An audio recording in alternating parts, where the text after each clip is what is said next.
One of the biggest games of the year has just proven that physical game sales are not as dead as Sony would like us to believe.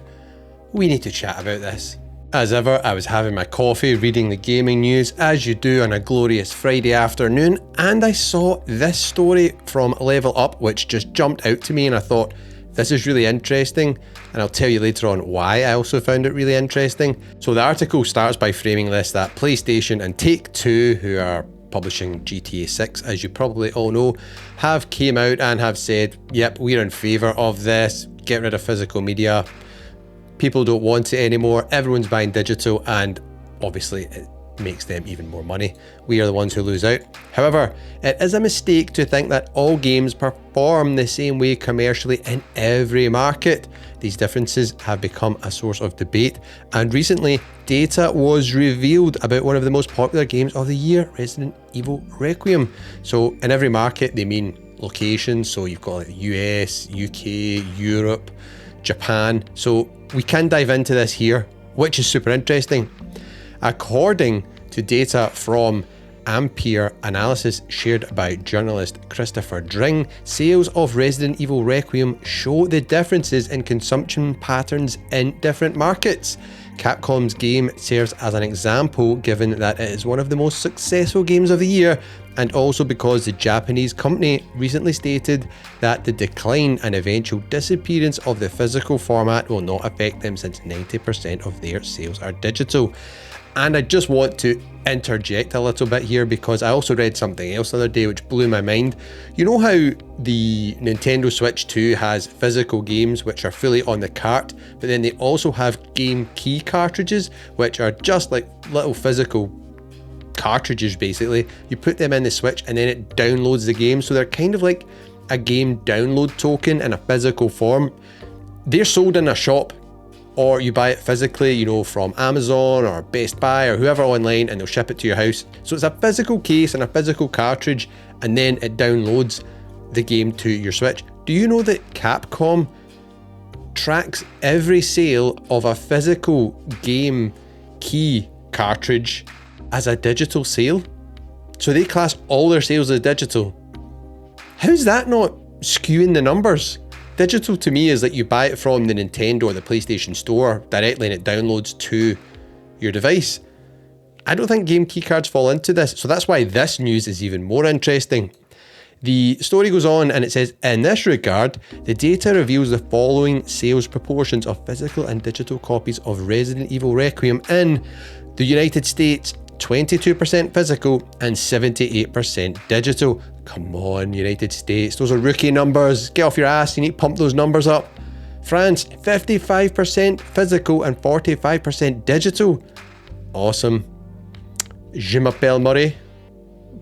Yeah, that's about all the French I know. Anyways, Japan, 51% physical, 49% digital. That is nice as well. Konnichiwa to friends out in Japan. Australia, good day mate. 43% physical and 57% digital. That's still a really good split there. And then here in the UK, we're lagging behind, I must admit. Bit better than US, but not much. 40% physical and 60% digital. Well, actually that is pretty good. That's nearly half and half. So nearly 50% of the sales, probably if you average that up across the board there, minus the outlier of the United States, is half and half. 50% physical, 50% digital. Why are we being gaslit that nobody is buying physical games anymore? Obviously I know why that is, it's so they can make more money out of us, but this is just wild. Surely this is going to lose a lot of sales. I guess someone's crunched the numbers and figured out that that loss will be recouped by the increased revenue from digital sales, because they get a bigger cut from that, which we're going to talk about in a moment as well, because there's another article here I found which actually details the price of a physical game disc being produced and how much that costs the publisher. So we'll chat about that as well, and how I think there's a simple workaround for that by just charging us a little bit more, which I would happily pay. The trend is clear in the United States, but the rest of the world, disc sales are not rock bottom, at least not in the case of this Capcom title.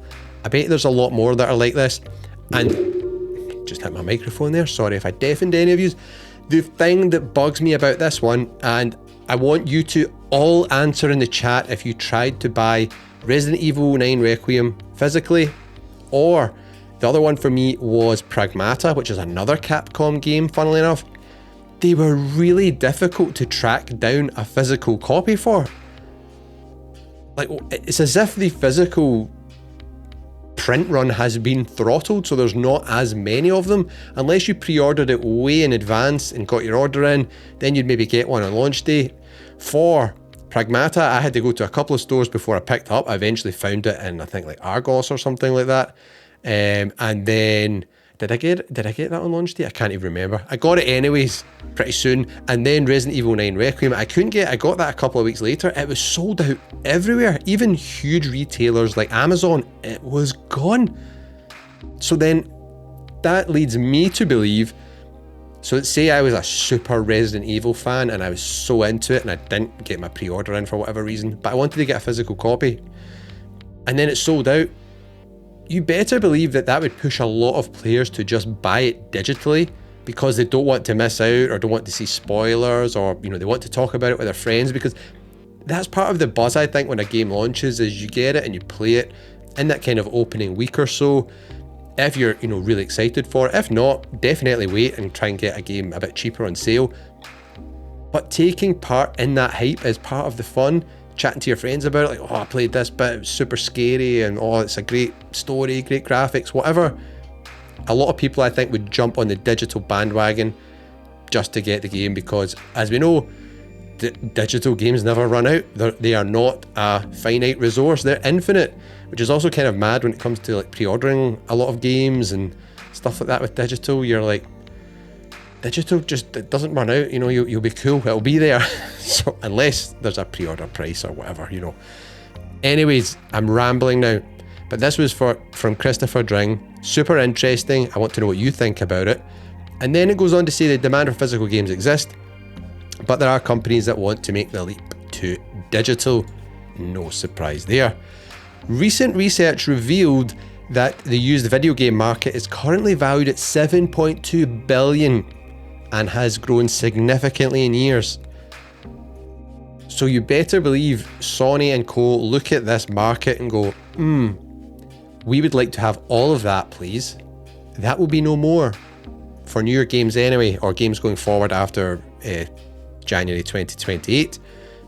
I think the actual used game market will just explode even more, because people will start, it's that thing, a lot of people, you never realize what you have potentially until it's gone. People are really bad at living in the moment and appreciating what they have. Then once physical games are gone, I think a lot of people will just start collecting like crazy PS5 physical games, PS4 physical games, PS3 physical games. That will also be getting another boost in price because they're shutting down the PS3 store and the PS Vita with their physical games. So I see that actually growing, even though the amount of physical games entering that market from PlayStation anyway will be reducing. Gamers find this type of buying and selling an opportunity to acquire titles that they want at lower prices, and for me, games that have been delisted, so games that are no longer on digital stores. Once they go, your only way of getting them, I had a copy of a delisted game a minute ago. Yes, the one I always use, Drive Club, amazing game. The only way you can get that now is hopping on eBay and buying a used copy. So I think that will grow.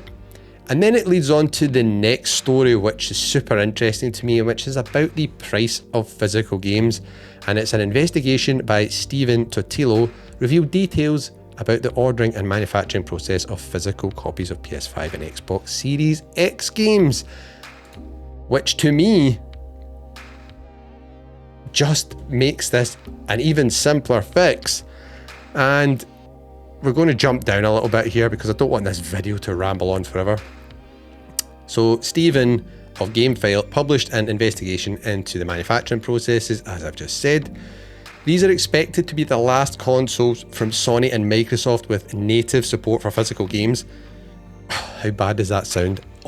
Honestly, see if anyone at Microsoft has half a brain cell. This is such an open goal for you guys. Put a disc drive in your new console, say you're supporting physical games going forward, and all the old games like you have done with backwards compatibility.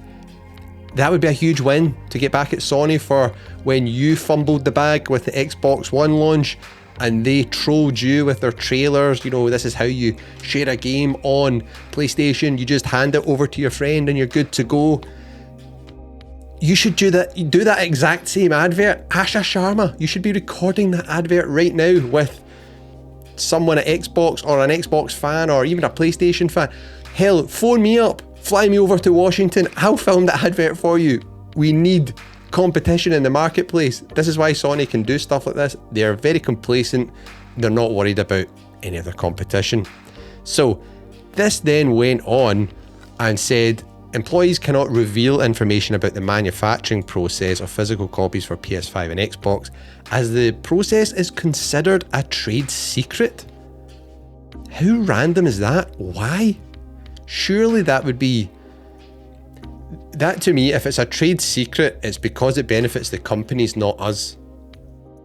If there was a way, you know, if they could say, oh, it costs so much and we'll pass this saving on to you, or we'll do this or do that, we would hear about it. The fact we don't makes me think they probably do it a lot cheaper than they let on. What do you think, right? And the companies involved reserved the right to remain silent, okay? However, sources that remained anonymous were able to provide details. Here we go. The process for a physical edition for PS5 and Xbox is complex, beginning with a notification from the publisher to Sony and Microsoft expressing their intention to release a physical copy of the game. A contract is then signed with the publisher, which agrees to handle the inventory, the approval and certification process, as well as the correct artwork, selection and disc weight, whether it be a single layer or dual layer copy, or require more than one Blu-ray disc. What's interesting is we've not had a lot of innovation in physical storage over the years because there has been this move towards digital ecosystems, but I'm pretty sure Blu-rays can come in configurations up to quad layer, so 4 layers of data. So a Blu-ray disc or 2 could easily hold most games. That's just an excuse, they say it can't. Anyways, subsequently, the question arises about the actual manufacturing cost for each disc copy for a video game that runs on current Sony and Microsoft consoles. In this regard, sources indicate that on average the cost to manufacture each copy is 15% of the publisher's suggested retail price. So what does that mean? In the case of a $70 game, the manufacturing cost of the disc copy would be $10.50, or I think that's maybe around about £7 if you're in the UK.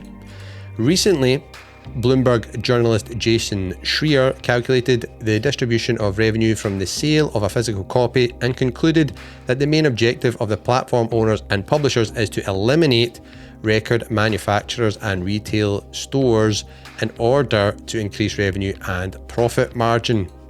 Makes sense. So for me, I would happily pay the extra $10 or £7 or whatever on the price of a game to have it physically with all the data on the disc. So Resident Evil Requiem, say they keep selling this at, what was this when it launched, $60, $70, £50? Say that's £50 digitally, I would happily pay £60 for it physically. If it meant it was still an option, I could buy it, the game's on the disc, it's mine, I can do what I want with it. I can display it on my shelf, I can give it a loan of it to friends, I can sell it on if I don't like it, I can actually return it if I don't like it as well to the store, I can give it to family, pass it down to someone.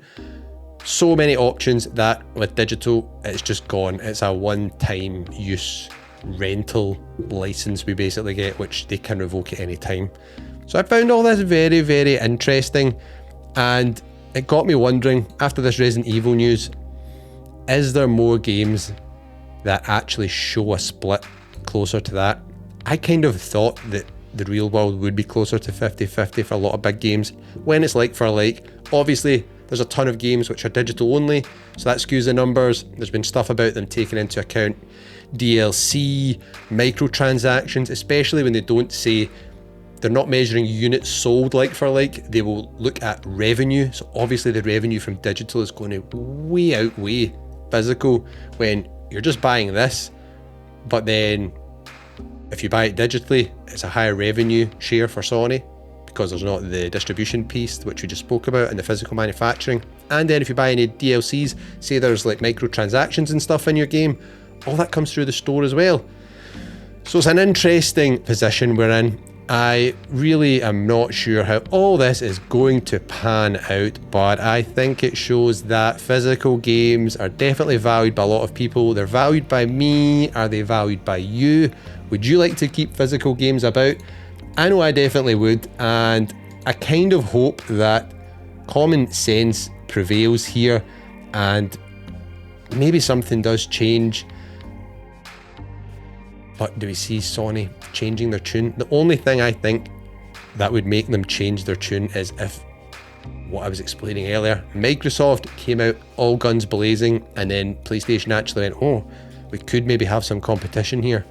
Maybe we shouldn't do this and we'll give them an optional disk drive. Heck, why can't we just use the disk drive attachment that we've got already for the PS5, make that compatible with PS6 hardware? Is it that difficult to do? I don't know, people. Let me know your thoughts in the comments. Sound off. I'm really curious about this, and make sure you check out this video on screen about what's next, because digital only future, digital games is not the end game. It's even worse. They want us to own absolutely nothing and pay for everything all the time. Check it out over there.